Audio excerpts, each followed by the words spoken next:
èèyàn lè wọlé ṣe dáadáa lábá yín ṣàlàáfíà ní ẹwà gist tèmi òun ni pé Princess Adeola àti Dr Elizabeth ọmọ kabiyesi àti Adesuwa wọ́n wíṣì Tadenikawo happy birthday àti bàbá kabiyesi.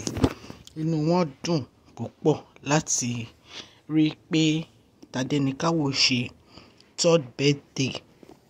Gist tèmi nìyẹn, jẹ́ ká gbọ́ gbogbo ọ̀rọ̀ náà. Tó bá jẹ́ ìgbà àkọ́kọ́ tí ẹ̀ ń darapọ̀ mọ́ channel mi, èmi ọmọ yín Mashola, mo kí yín káàbọ̀ sí orí gist tèmi. Ṣé àlàáfíà ni ẹ wà? Ẹ káàbọ̀ sí Mashola Gist TV. Mo dúpẹ́ lọ́wọ́ yín fún àdúrótì yín lórí channel yìí. Ẹ̀yin èèyàn lé, Yorùbá ni mo máa ń sọ lórí channel mi. Ìgbà míì mo máa ń sọ òyìnbó.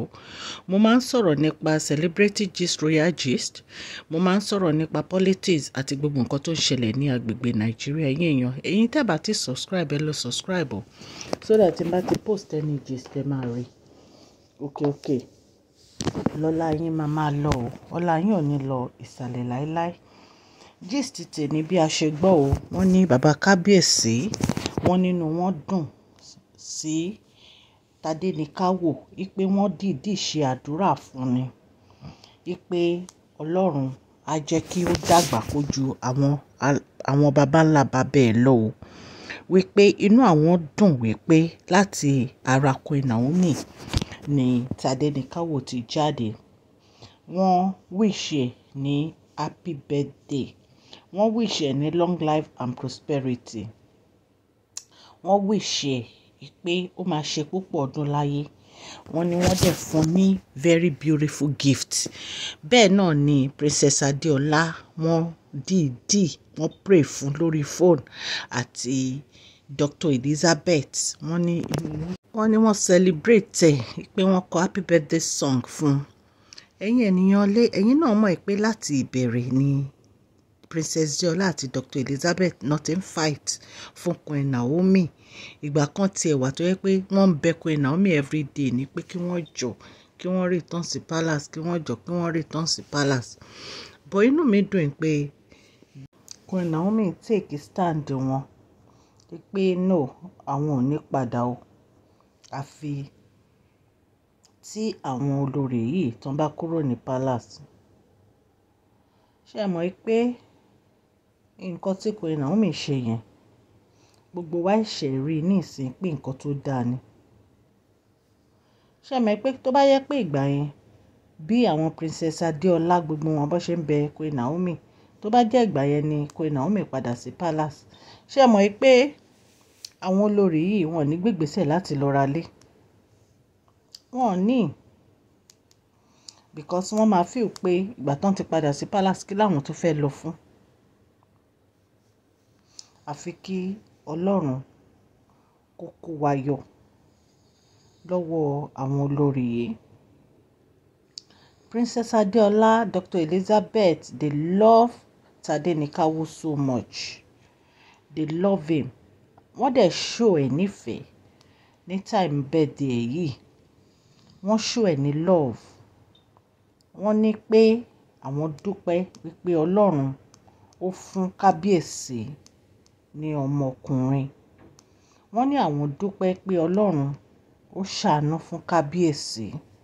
Ẹ̀yin èèyàn lé, kò ń ṣe nǹkan tó easy ni Queen Naomi go through nínú palace kábíyèsí, talk less of pé wọ́n ti bí ọmọkùnrin fún kábíyèsí. A lot of people nínú palace yẹn wọn ò fẹ́ kó ṣeé ṣe, ṣùgbọ́n Ọlọ́run dójú tì wọ́n. Ọlọ́run dójú tì wọ́n, ó pa wọ́n lẹ́nu mọ́. Ara àwọn nǹkan tí Princess Adeola àti Dr Elizabeth àti bàbá kábíyèsí rí nìyí tí wọ́n fi dúró ti Queen Naomi o, pé lójú ayé àwọn kọ́, àwọn máa support Queen Naomi forever ni, nítorí pé ìyàwó rere lọ́dọ̀dẹ̀ ọkọ òní Queen Naomi. Bàbá wọn ní lásìgbà táwọn ti ń rí pé kábíyèsí fẹ́ ìyàwó, wọ́n ní ti Queen Naomi yàtọ̀. Wọ́n ní nítorí pé wọ́n ní ìtẹríba, wọ́n ní patient, sùúrù, wọ́n ní àmúmọ́ra nǹkan tí ojú Queen Naomi rí nínú palace kò sẹ́ni tó lè gbà èmi tí mò ń sọ̀rọ̀ èmi lè gbà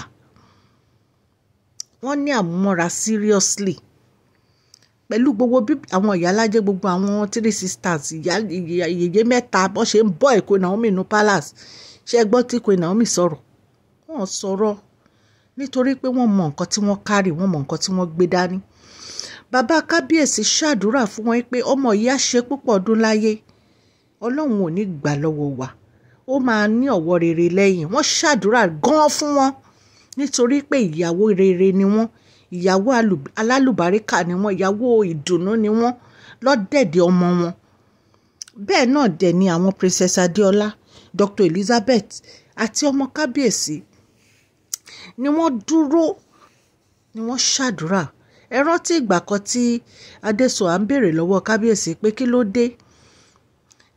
ló dé tó jẹ́ pé Queen Naomi ò wá sí pálásì mọ́ kí ló dé ṣọ́ ń jà ní ṣáwọn àti kábíyèsí ń jà ní títóbi ní kó kúrò níwájú òun kó jẹ́ kó ń bá kábíyèsí sọ̀rọ̀ they know that there is nobody like Queen Naomi in that palace àtìgbà tí Queen Naomi tún kó nu palace yẹn ni Princess Adeola ti kúrò because ó ní kò sí peace inú palace ó ní ìjà competition kan tó ń wà after nìyẹn kí lẹ rèé pọ́n bá wá sí palace title ni nà àtowó kò sí any other thing they want to become famous that's why they are in the palace nothing else ṣe rèé pé fẹ́ ni wọ́n bá wá sí palace ni ẹ̀yin èèyàn lé kì í ṣèfẹ́ ni wọ́n bá wá sí palace o ẹ wá wo àtìgbà tí àwọn olórí ti dé palace àgbọ́ ìkọ̀kan nu wọn kó lóyún rẹ̀ irọ́ náà máa ń foyún pa ẹ wo gist tóbi tí mo ṣe recently tán ní pé wọ́n ń gbé nǹkan sínú ni allegedly ni but ṣé kò sí òótọ́ náà allege ni at least ó ti ń pé bíi 7 months ní ìsìn tó ti lóun lóyún àdẹ̀rí kíkùn ẹ̀ yọ so kí wàá ní mí nìyẹn so ẹ̀yin èèyàn lé ẹ wò ọ̀rọ̀ pọ̀ bélòó la fẹ́ sọ fún yín àfikọ́ ló ń ṣàánú kábíyèsí àfikọ́ lọ́hùn elédùmarè kó ṣàánú kábíyèsí lọ́wọ́ àwọn olórí a gbọ́ pé tóbi ti ralé a gbọ́ pé tèmítọ́pẹ́ ti ralé ṣùgbọ́n mariam ò ralé wọ́n ní wọ́n ń wálé kiri fún àǹtí waharo ashley ilé onílé ló ń lé kiri ń tiẹ̀ oríṣiríṣi ìwà different kind of attitude ni gbogbo wọn ní ọlọ́run á ṣàánú fún kábíyèsí o so bàbá kábíyèsí dúpẹ́ lọ́wọ́ Queen Naomi o wípé wọ́n bring Tadenikawo up with God-fearing hearts wọ́n ní wọ́n bring Tadenikawo up pẹ̀lú ẹ̀mí ọlọ́run bíbọ̀wọ̀ fà gbà wọ́n ní wọ́n fi oríṣiríṣi ọ̀nà náà fi tọ́ ọmọ yẹn wọ́n ní inú àwọn dẹ̀ dùn sí wọn Princess Adeola wish